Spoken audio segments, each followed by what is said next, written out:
to be doing a curly shag on my client Yesenia. I've done her hair several times, so she's back in just to get the usual, some layers, some weight removal, and bangs. So I wanted to show a quick clip of how I use Hair Glow by AFTERWORLD Organics, which is a cream cleanser. It's similar to New Wash, but I like this one a lot better than New Wash, sorry to say. It smells amazing. It cleans really well. It's so amazing for curly hair. It keeps the hair so shiny and smooth. So I like to use this a lot for curly hair. So the trick is, though, you have to massage it in really well for a couple minutes and then rinse it really well for a couple minutes.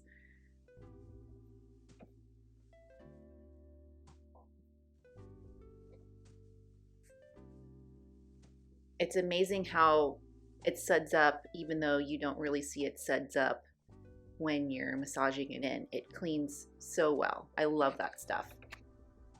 So I'm just getting into her hair and starting in the back.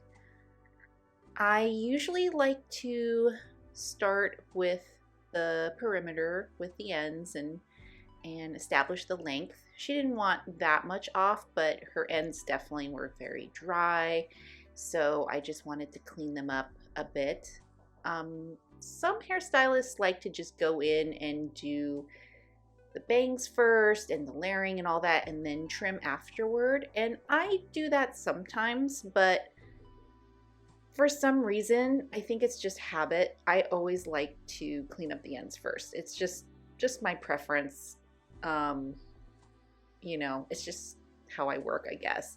I think sometimes when I'm doing it, I'm also, I mean, I've had the consultation with the client about what they want, but I'm also, I think I'm just analyzing the hair as I'm doing this and figuring out a game plan in my head while I'm establishing the length. So, because sometimes if I jump right into the bangs, I get a little antsy. So I feel like getting into the trimming of the length kind of just keeps me grounded a little bit and gets me, I don't know, it just helps me figure out a plan in my head. And I also get to, especially with new people, I get to feel the texture of the hair and just figure out a plan for where we're going with the cut. So I'm just softly using the blade to clean up the edges, starting in the back and then going to the sides. Yesenia has very, I guess you would say she has thick hair. It's not baby fine, but it's not super coarse. I guess it's medium, the texture. And it's very silky, and she does have a lot of it though. She does have a lot of density.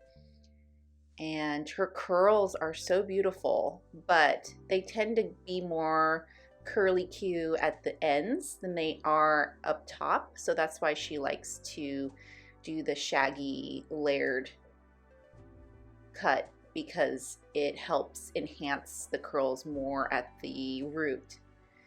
Because if you noticed at the beginning video of her, the top is a lot straighter than the bottom is. So that's kind of what our goal was to take out some weight and create some nice fluffy long layers to bring out the curl. So I'm figuring out how long I want the bang to be. So I started with a little pie section up top and layered that section. But once it came down, I saw that it was just still too long. So I'm going in and just kind of playing around with it. I know her hair in the bang area, it doesn't bounce up that crazy, so I know I can go a little bit shorter. I always play it safe and go long in a sense. And then I just kind of play around with the hair and see how it's feeling, where it's landing. And then I kind of go in a little bit more and take off some more length. And then I'll take some weight out and kind of feel it out. But I think right now I'm just kind of playing with it and just seeing like how the curl's responding and softening up the face area.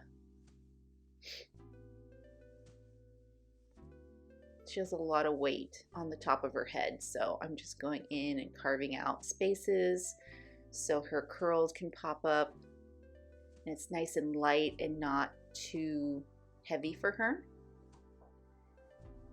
I think I still feel like the bangs are too long, so I'm gonna go back in and just, yeah, get that pie section, layer it a little more, see where it lands. This is probably the most important part of the haircut, so I definitely take my time with this area and just see how the hair's landing, how it's responding to the razor, and yeah, what her cowlicks are doing, what her curls are doing.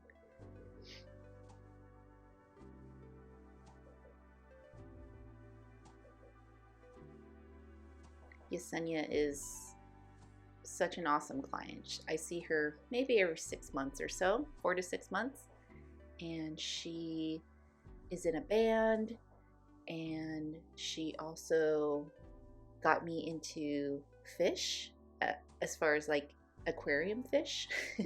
I bought an aquarium for my son because of her, and she also makes tiny furniture for TV and commercials, which is such an interesting niche, but she loves it. She's really, really cool. I love getting to know my clients and all the cool jobs they do and the things they're into. It's one of the best parts about being a hairdresser is getting to know these people so well and getting to play with their hair and talk to them about their lives and catch up. So I'm kind of just doing my standard taking sections and pulling it forward and cutting it that way. That's really how I like to establish my shags, because it works with the head shape of the person and their face shape. So that's why I really like to pull the hair forward and layer it that way. And then I'm going in and just taking weight out, just feeling the sections and just seeing what feels heavy to me, what feels really solid, and what needs to be broken up.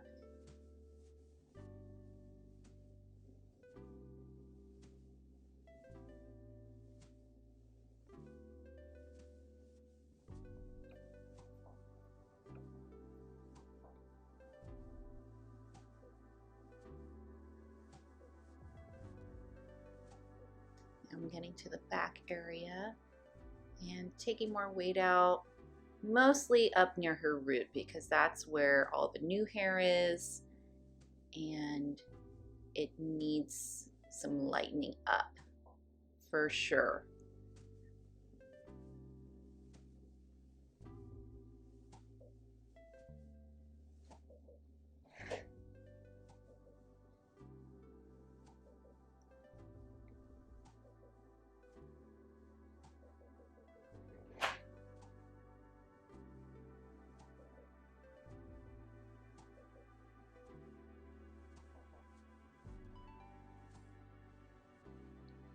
So now I'm going to do it on the left side. Same thing. Bring the hair forward, and I'm just kind of gliding from the bang length, using that as my guide, and just using wide open strokes to soften up that hair. And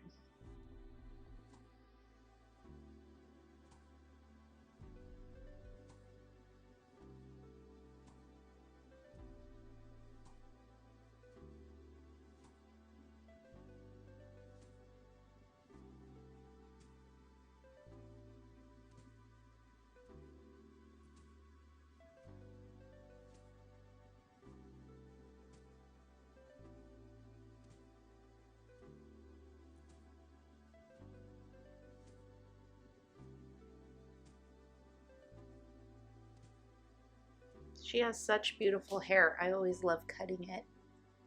And it's always so long when she comes in.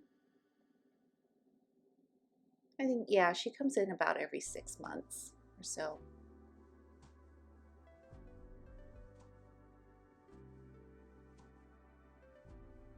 But I love seeing the transformation with doing a curly shag and how much volume it gives the client. It's so much more fun. I think my inspiration for her, since she's in a band, is kind of 70s, 80s curly shag. Stevie Nicks. I'm thinking of Flashdance a little bit. Her hair kind of reminds me of that, but maybe a little bit longer than that. Jennifer Beals. She kind of looks like Jennifer Beals a little bit.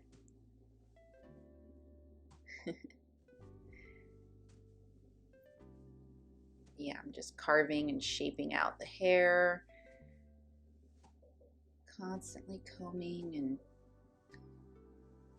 making sure there's good tension. Carving out weight.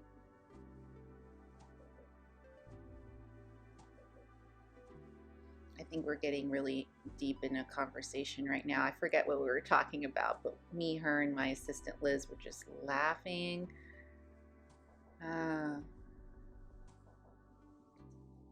So now I'm going to go in at the crown and layer it out. Take a little pie section. This was probably the hardest cutting technique, razor cutting technique, is this.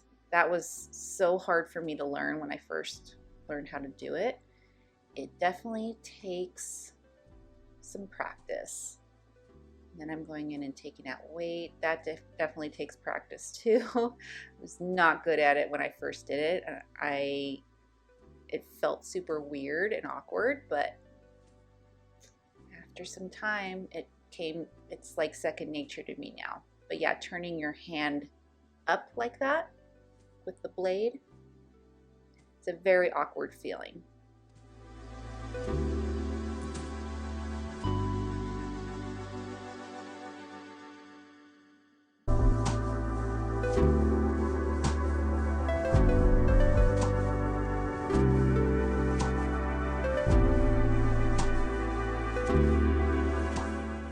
Constantly just playing with the hair and seeing where it's landing, looking at her hair in the mirror, how it hits her face, how it hugs her cheekbones. Even when it's wet like this, I can tell what it's going to look like. I know it sounds crazy, and a lot of clients ask me, can you really see what it's going to be when it's dry? And I mean, I've done this haircut so many times that yes, I can. There's been a few exceptions where the hair has totally surprised me. Maybe with a new client, maybe I cut not enough or I cut too much. But usually with returning clients, I pretty much know their hair and can read it really easily. So I'm putting in some product, and I think I used all Innersense. Yes, I can see Liz holding up my bottles. I Create Hold, which is their gel. I Create Volume, which is their volumizing lotion, and I think I used a bit of the I Create Lift, which is their foam. And I definitely used Sweet Spirit leave-in conditioner first. I use that on almost every client. It's just the best. So I sped this up a little bit, but this is how I like to diffuse the hair. I have the client kind of scooch down in the chair and hang their head over the edge. And I just come in, I have a little chair that I bring up and I just sit on it and cup the hair in the diffuser. And this is my favorite method just because it gives the hair a lot of volume.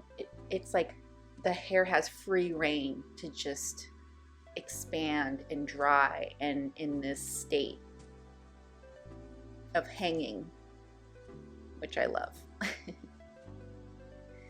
But I like this sped up version because you can really see the hair drying in seeing it dry so fast. It's pretty cool.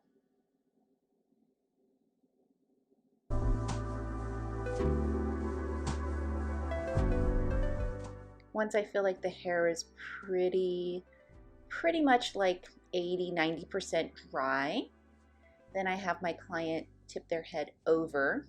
I move the chair and just have them flip their hair over, as you see here. And that's how I dry underneath and get some more volume in there.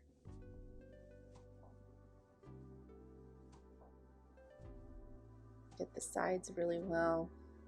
I try not to touch the curls too much with my fingers. I'll kind of just like lightly touch it, but I mostly just let the diffuser do its thing, because touching the curls too much while it's drying can cause frizz. And even though she has a ton of amazing products in her hair, she still can get frizz. So I'm very, very gentle when I diffuse the hair.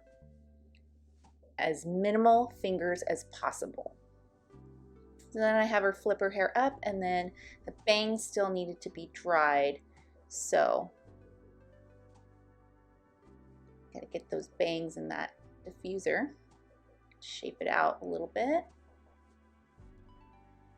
So cute.